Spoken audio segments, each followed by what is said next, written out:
So, we wanted to talk about your blog and my writing because we have met in Capbreton, France, and are both writers. And the fun of talking about writing was what drew us together in the first place. Exactly. And so tell me a little bit. I wanted to know more about why you started writing and when. I can't remember really when I didn't write. Once one learned how to read and write. I was an only child growing up in the country in Ireland and very conscious of the beauty of the country and also very conscious of being alone. And I guess I wanted to talk about my little experiences in exploring fields and countryside and people. So it began very early with little stories and little essays, and at school I was very encouraged by wonderful nuns who, did push us in the direction to which we were suited. One of the girls in my class at school became Baroness Det O'Cahorn, now in the House of Lords, and my great friend Angel Parr became Ireland's first woman architect.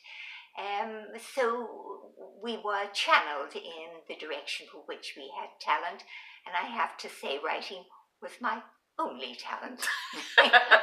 You're very modest. Not really. And then I developed that and wrote some short stories, and one was published when I was in my teens, so I thought, wow, wonderful. And your mother encouraged you to yes, find your first post, right? Yes, I mean, she did say, well, for heaven's sake, if that's what you want to do, go out and do something about it. So when I left school, and we had one of those conversations that mothers and daughters have about, for heaven's sake, go and do something. I was 18, and it was an extremely wet day in the country in Ireland, as I said. So I went to do something. I got on my bicycle and cycled into Limerick City, and there were three newspapers. The Limerick Leader, the Limerick Chronicle, and the Limerick Weekly Echo, and I knocked on the door of all three, and the editors of the first two fell about with laughter at the idea of a girl, let alone a drowned rat like me, working ha-ha, they said. But the third door, there was a wonderful editor called Tommy Morris, and he said, look, tomorrow there's an art exhibition in Glenstore College, which was the very upmarket smart boys' school at the time, well, still there, and cover it and write about it, and if I like your work, I'll give you a job. So the next day I cycled miles and miles, probably about 20, to Glenstore College. It was still raining, and did my piece and delivered it to Tommy Morris, and he employed me as a junior reporter for £2 a week. Oh, wow. So that was how it started, and Irish newspapers were wonderful then, and they encouraged you to write, and not simply to report, but to add colour to your stories. So from there I went to the Limerick Weekly Echo the Irish Press, the Evening Press in Dublin, and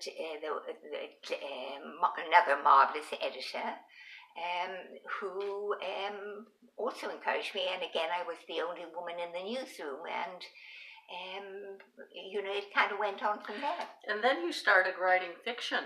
And then I started writing fiction, but before I wrote fiction, I wrote a book. I was working in Johannesburg on the Liberal paper, the Rand Daily Mail, and I wrote a book called 12 Shades of Black, which was a series of interviews with black people in the townships around Johannesburg, and this was under apartheid. And the interviews, the book's just been republished by my publishers, Endeavour Media, But I mean, today those interviews perhaps don't seem all that successful because black people were terrified of talking to white people. So they were quite inhibited. And some of the interviews worked and some of them perhaps less so. And I did the book with a Belgian photographer called Sylvie van Leerberg. And we went into the black townships and white people thought we were mad and we'd be murdered.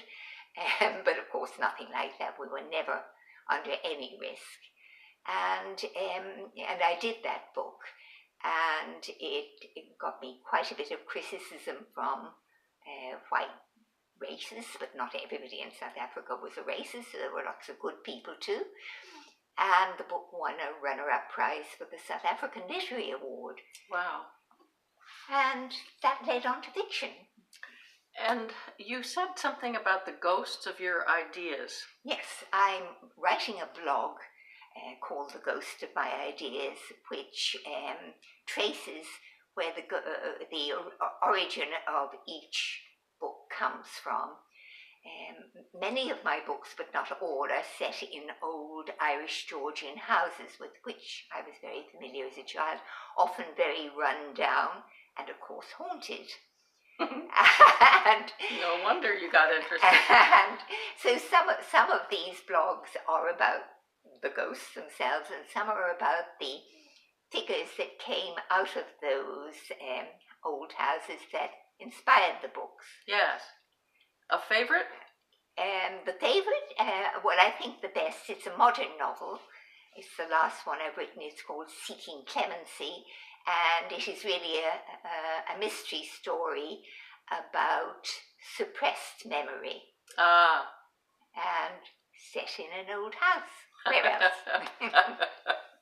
Thank you so much. This is delightful. Pleasure. Thank Bye. you, Catherine. Bye for now.